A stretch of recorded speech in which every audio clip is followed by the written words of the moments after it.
नमस्कार, पेटपूजा and lifestyle चॅनलमध्ये आपणा सर्वांचे स्वागत आहे।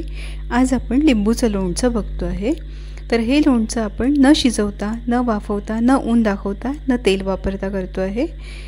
तर इथे 25 लिंबू घेतले आपण। घरच्या झाडाचे लिंबू आहेत हे आणि ताजे लिंबू आहेत। तर पाणी गरम करून घेतलं आहे। पाण्यामध्ये हे लिंबू आपल्याला टाकून घ्यायचे आहे। 5 मिनिट पाण्यामध्येच राहू द्यायचे आहेत हे। आणि आता बघा 5 मिनिटं झालेले आहेत। तर हे आपल्याला पाण्यामधून काढायचे आहे। तर एक पाणी झारून हे आपल्याला एका डिशमध्ये काढून घ्यायचे आहे या पद्धतीने। आणि सगळे लिंबू आता आपले काढून झालेले आहेत। तर स्वच्छ असे कोरडे पुसून घ्यायचे आहेत। एक डिश घेतली आहे मी, ती स्वच्छ कोरडी पुसून घेतलेली आहे। त्यात हे लिंबू आपल्याला ठेवून घ्यायचे आहे। एक पातळ कापड घेतलं आहे मऊ असं, त्याने हे स्वच्छ पुसून घ्यायचे। पुसलेल्या लिंबांना बघा एक वेगळं शायनिंग दिसत आहे। तर या पद्धतीने आपल्याला सगळे लिंबू पुसून घ्यायचे आहे। आणि फॅन पण सुरू ठेवलेला आहे, त्यामुळे सगळे लिंबू छान कोरडे झालेले आहे। तर चॉपिंग बोर्ड पण स्वच्छ धुवून आपण कोरडा करून घेतला आहे। सुरी पण धुवून आपण छान कोरडी करून घेतलेली आहे। आणि लिंबूच्या फोडी ठेवायसाठी एक डिश घेतलेली आहे, ती पण स्वच्छ पुसून आपण कोरडी करून घेतलेली आहे। तर पूर्ण लिंबू आपल्याला कापून घ्यायचे आहे।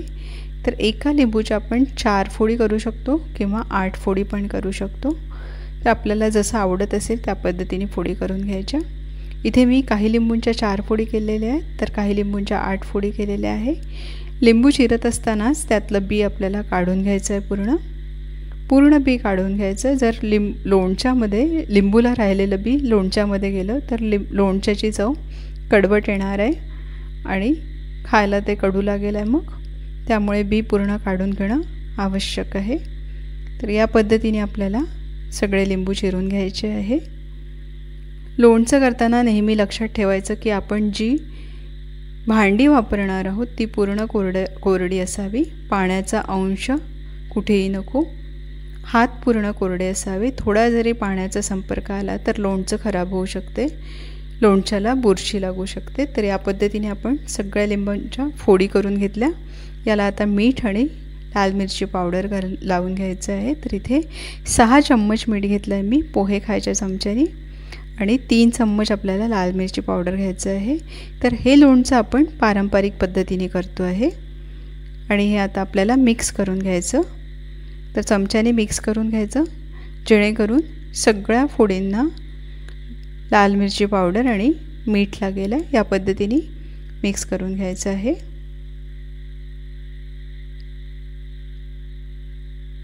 या पद्धतीने आपलं आता छान असं मिक्स झालेलं आहे। आणि हे आता आपल्याला एका पसरट भांड्यामध्ये काढून ठेवायचं आहे।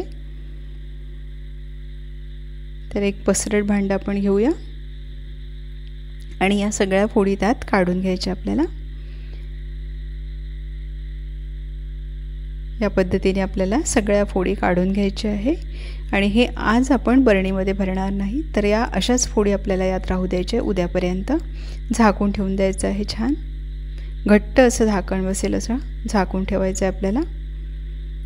तर इथे बघा स्टीलच्या डिशने मीठ झाकून घेतलेलं आहे। आणि हे आता उद्यापर्यंत आपण असंच ठेवतो आहे। तर आज आपण हे लोणचं बघतो आहे। तर हे आपण उघडण्यापूर्वी आपण जुनं लोणचं बघणार आहोत। माझ्याकडे असलेलं 6 महिनेपूर्वी केलेलं हे लोणचं आहे। आणि हे मी तुम्हाला उघडून दाखवते आता। तर हे असं छान बघा पूर्ण बरणी भरून केलेलं होतं, तर थोडं राहिलेलं आहे, अर्ध्या बरणीपेक्षाही कमी राहिलेलं आहे। आणि खूप छान असं ज्यूसी झालेलं आहे। कलर खूप सुरेख आलेला आहे बघा। आणि छान असं पूर्ण फोडी अशा काळपट आलेल्या आहे। आणि हे पारंपरिक लोणच्याचं हेच एक विशेष आहे की जसं जसं ते मुरतं तसं तसं त्याची टेस्ट पण खूप छान येत जाते। आणि लोणच्याचा रंग पण खूप सुरेख येत जातो, घट्टपणा येत जातो त्याला। जसं जसं ते मुरत जातं तसं तसं ते खायला तेवढंच स्वादिष्ट होत जातं। तर हे बघा छान असं हे ज्यूसी झालेलं आहे, तुम्हाला दाखवते जवळून। हे पण लोणचं आपलं याच पद्धतीने होणार आहे। तर आपलं लगेचच्या लगेच होणार नाही, जसं जसं ते बरेच दिवस होत जातील त्याला तसं तसं ते घट्ट होत जाईल आहे, रंग पण खूप छान येत जाईल आहे। तर हे बघा हे आपण काल केलेलं लोणचं बघतो आहे। छान असं त्याला मिठाचं पाणी सुटलेलं आहे, मिक्स करून घेतो आहे आपण।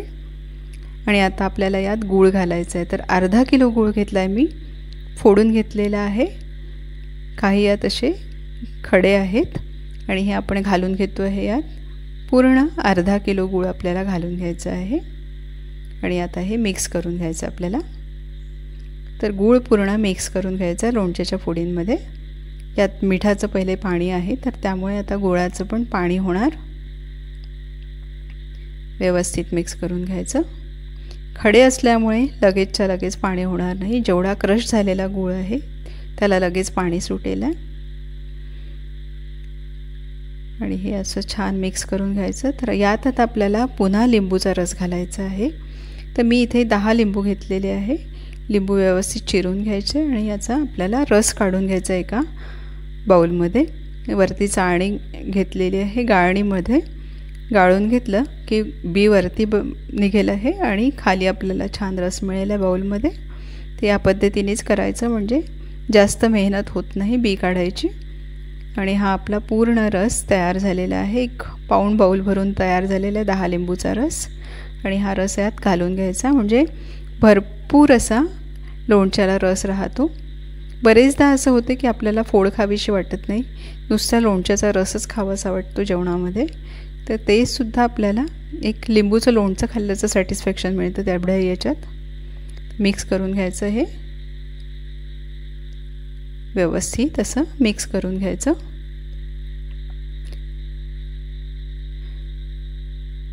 आणि हे आता आपल्याला बरणीमध्ये भरून घ्यायचं आहे।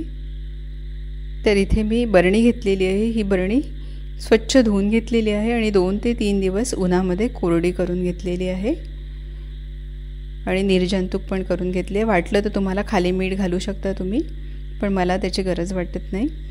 आणि हे आता याच्यात भरून घ्यायचं आहे पूर्ण लोणचं आपल्याला। तर पारंपरिक पद्धतीने केलेलं लोणचं हे बराच काळपर्यंत खराब होत नाही, बराच काळपर्यंत टिकतं।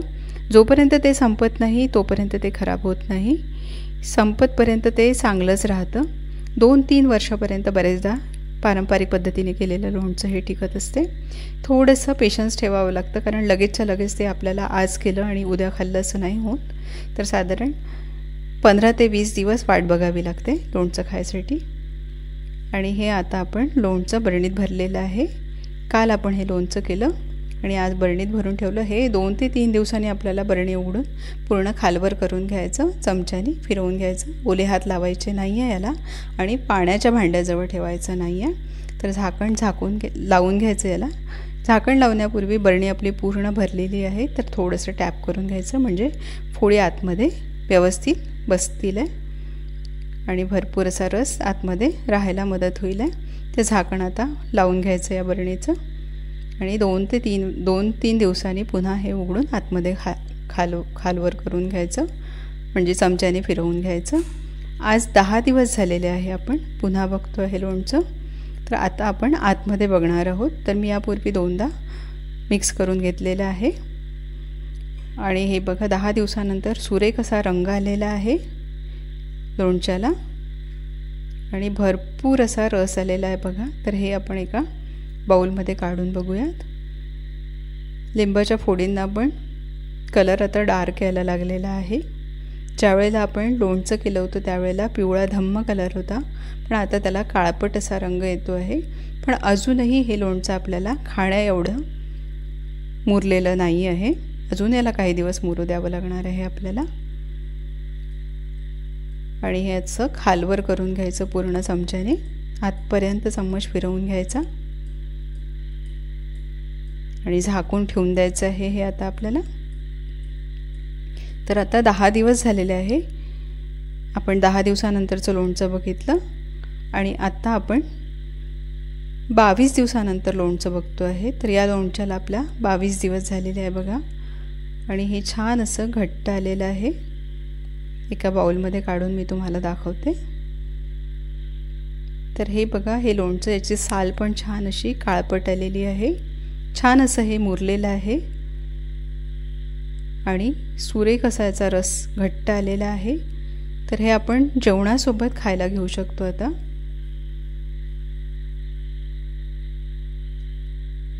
रस पण याचं छान घट्ट आलेलं आहे आणि आंबट गोड अशा चवीचं हे लोणचं आपलं तयार झालेलं आहे।